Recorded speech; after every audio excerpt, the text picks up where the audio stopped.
Euro 96, and you mentioned up until the quarterfinals you was working with the team. Obviously, England went out in the semi-finals, Germany on penalties.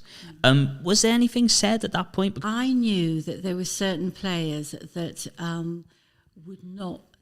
do not work very well when they were emotionally in a trough, and it was Gareth Southgate. Oh wow! So Gareth Southgate on that day, he was intellectually, emotionally, and I think physically in a trough. And I remember saying to, I think I said to Brian once, I said, you know, I know I can help you with the injuries, but I can actually also help you with, you know, when you have to do the goals, what do you call it? The penalty kicks, yeah. Penalty kicks. Yeah. And I just remember him saying to me, I don't want us to confuse any more. He says, you know, we'll definitely use it for the high risk for the injuries. He says, but I don't think we can go into the penalties. And I remember thinking to myself, oh no, because I actually cried when he got up to go. I thought, no, I'd rather have had David Seaman.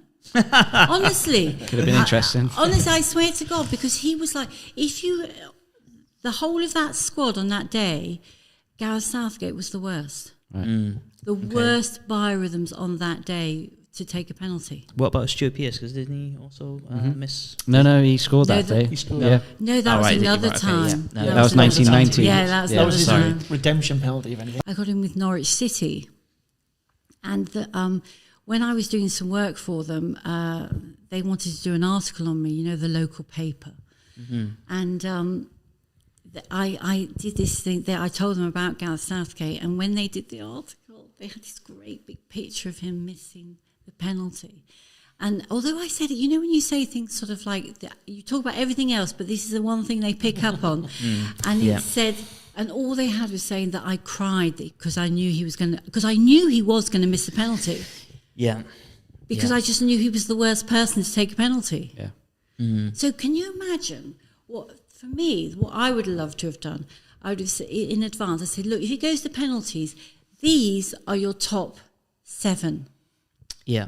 You know, or whatever. And what would you rate that by? Because you mentioned, would that be a mixture of both emotional and intellectual, or would it be... Yeah, because when you are emotionally positive, you're very confident. Physically, obviously, you've still got the strength, haven't you? Yeah. And then intellectually, because as I say, you'll find out which players is their dominant cycle. So if someone is intellectually positive, you'll find that even if they might be physically going a bit low, the intellectual thing keeps them up. So your dominant cycle, if you're positive, it actually sometimes slightly counteracts if you're physically slightly low, not in a trough, but you know when you've gone over the line and you are kind of in what I call no man's land. Right, okay. Yeah, so surprised that they sort of like dismissed that idea for penalty taking in particular, because England are like notoriously bad at penalties when it comes to you know, end of tournaments or semi-finals, quarter-finals. But you think they'd try anything, so maybe something different might have worked. You never know. But you know what you can do? Say England is playing Italy, and you've actually got a date. You know the date that they're going to be playing.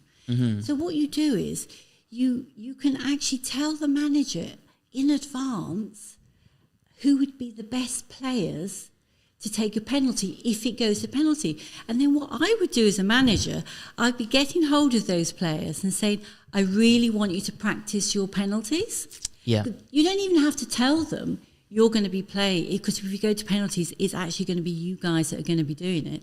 But you would have in your own mind who are going to be the best players to take a penalty.